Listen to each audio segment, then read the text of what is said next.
Halo, assalamualaikum warahmatullahi wabarakatuh. Selamat siang dan salam sejahtera untuk kita semuanya. Saya Ratih. Di sini saya akan menjelaskan tentang telaah kurikulum buku teks. Di sini saya akan menjelaskan tentang hakikat kurikulum dan fungsi kurikulum. Yang pertama yaitu pengertian kurikulum. Di sini kalian kan belum tahu kan apa arti itu kurikulum. Di sini saya akan menjelaskannya. Pengertian kurikulum adalah secara etimologis kurikulum yang dalam bahasa Inggris ditulis kurikulum, yang artinya berasal dari bahasa Yunani yaitu kurir yang berarti pelari dan kurir yang berarti tempat berpacu.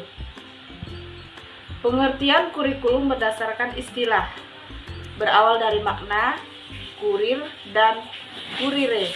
Kurikulum berdasarkan istilah diartikan sebagai jarak yang harus ditempuh oleh seseorang pelari, mulai dari start sampai finish untuk memperoleh medali atau penghargaan.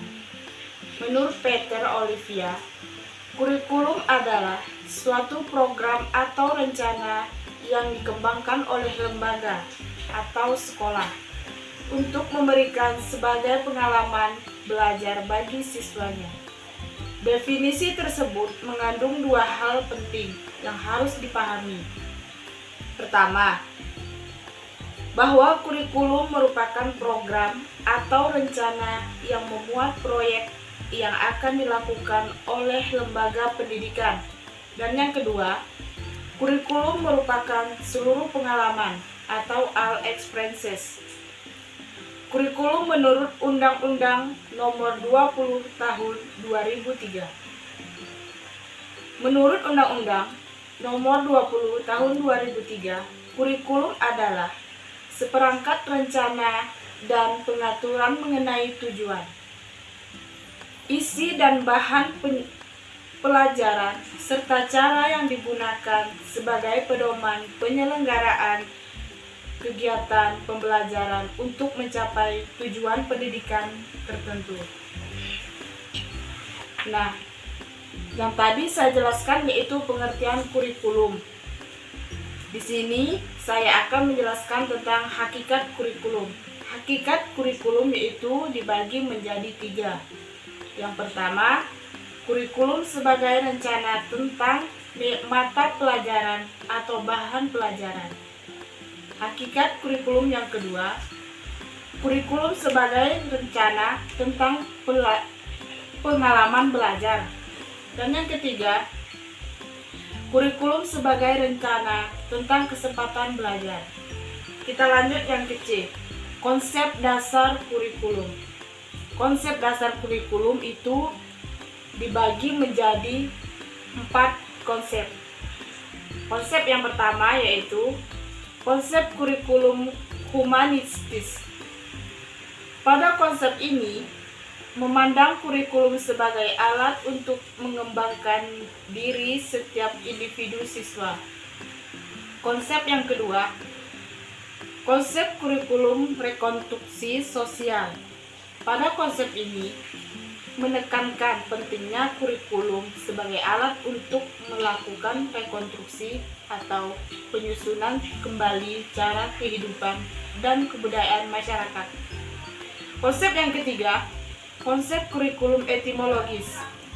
Konsep kurikulum etimologis, istilah teknologi yang dimaksudkan adalah suatu pendekatan sistem dalam memecahkan masalah-masalah praktis dalam kehidupan.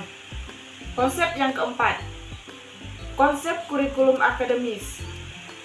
Rencana pada kurikulum ini menyediakan 2 paket, yaitu paket kurikulum inti dan paket elektif, yang berisi bidang-bidang studi yang bisa dipilih sesuai bakat dan minat siswanya. Lanjut, komponen kurikulum. Komponen kurikulum terdiri dari 3 komponen. Komponen yang pertama yaitu tujuan komponen. Tujuan komponen merupakan gambaran harapan sasaran yang menjadi acuan bagi siswa semua aktivitas yang dilakukan untuk mencapainya.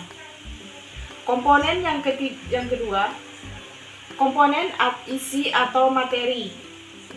Komponen isi atau materi merupakan materi yang diprogramkan untuk mencapai tujuan pendidikan tentu yang telah ditetapkan. Komponen yang terakhir yaitu komponen metode atau strategi. Komponen metode atau strategi merupakan pendekatan, strategi dan sistem pengelolaan pendidikan atau pembelajaran yang dilakukan di setiap lembaga pendidikan, sehingga program atau kurikulum yang telah ditetapkan berjalan secara efektif dan akuntabel. Mungkin itu saja penjelasan dari saya mengenai tentang hakikat kurikulum dan fungsi kurikulum.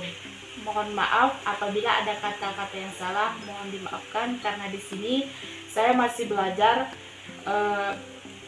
dalam video pembelajaran telaah kurikulum buku teks. Sekian penjelasan dari saya. Saya akhiri dengan Assalamualaikum warahmatullahi wabarakatuh. Selamat siang dan salam sejahtera untuk kita semuanya.